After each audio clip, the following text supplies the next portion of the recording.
dia gitu loh. Ya. Karena sering ada nama yang kayak kalau lu bukan fanbase gitu lu nggak tahu ini siapa Ya, gitu. sure.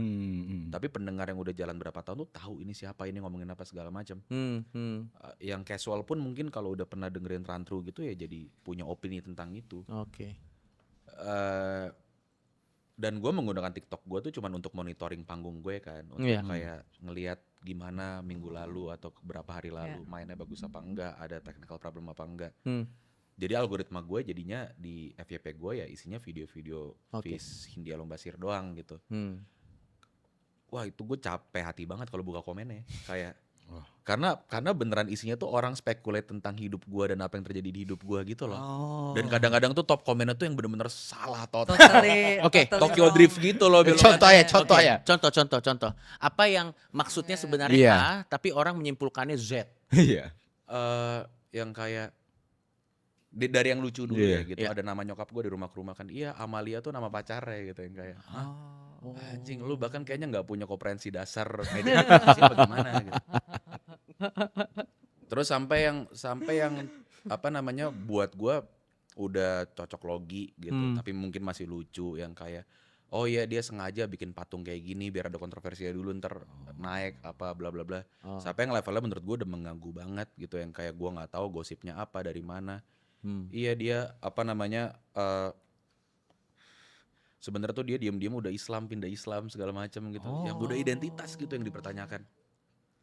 Terus kayak likes-nya 13.000 gitu. Itu kan keinginan orang-orang untuk lu kayak gitu kan. Ya nggak ngerti juga gue, cuman maksudnya itu mungkin lu ketemu sekali dua kali untuk orang yang pengen ada di posisi dikenal sama orang itu fun.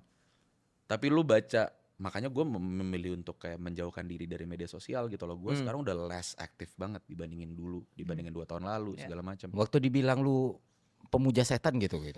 Coki kesinggung nggak itu? Malah waktu dia dituduh pemuja setan, gue lihat udah, yang asli mah bukan gini. Kayak ada TikTok gua banget itu.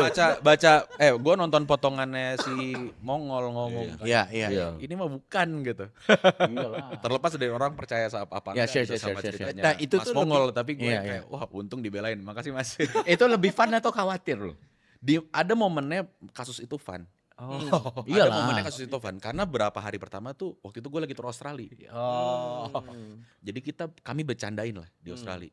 Sampai suatu momen manajernya Fis yang Renaldi ada 2 kan, ada Panda ada Renaldi. Manajer Fis yang Renaldi ngejapri gue, kayaknya lu harus sama anak-anak mulai harus stop bercandain kasus ini deh. Kenapa nih? Terus dia typing, terus nggak typing, terus ngirim link banyak banget gitu, link TikTok, link berita, link apa. Wah anjing ada apaan nih? Terus gue buka lah satu-satu. Udah emergency meeting coy, langsung di sana. Gara-gara setan-setanan ini. Iya. Banyak yang anggap serius gitu ya. Bukan banyak banget yang anggap serius. Sampai levelnya gue tuh mau dipidanain, gue juga nggak tahu gimana caranya, cuman mau dibawa kasus penistaan agama segala macam. Di momen itu, ya gue mau nggak mau bikin statement. Gue nggak mau karena gue merasa ada sedikit bagian dari diri gue yang mati gitu ya sebagai sebuah seniman. Sebagai seorang seniman, di saat gue harus menjelaskan karya gue dan dipaksa gitu sama orang. Ngerti banget gue. Dissecting a frog kan. Buat gue salah satu privilege terbesar seorang manusia adalah di saat dia bisa ngelakuin apapun tanpa harus explain ngapain, kenapa dia ngelakuin itu. Betul. Dan gue merasa kayak ada freedom gue dan otonomi gue yang diambil di momen itu. Karena lu jadi harus menjelaskan diri lu. Padahal dia sebenarnya don't owe anyone an Explanation. Betul. Cuman masalahnya udah ranah legal di momen itu. Betul kan, Dan soalnya gue nggak pilihannya mau. udah tinggal dia menjelaskan di sosial medianya atau di BAP kan. Dan Mending gak di sosial enak di media. BAP. Dan di momen itu Iya. apa namanya? Sorry. Di momen itu kalau misalnya gue nggak ngelakuin itu, yang bakal ke implicate juga akhirnya jadi mungkin Banyak. stage designer gue, Sure. visual artist gue segala macam. Kayak gue nggak mau, gue pengen orang-orang kerja under gue juga merasa bisa nyaman dan punya rasa aman kerja sama gue gitu. Tapi setelah kejadian itu membatasi keliaran lo dalam stage act atau mungkin yang ada hubungannya dengan itu nggak? Maksud gue kan, gue ngerti itu kan adalah bagian pencurahan rasa seni lo ke dalam performance lo kan. Iya. Nah pada saat itu lo jadi akhirnya itu membatasi lo untuk liar secara seni nggak?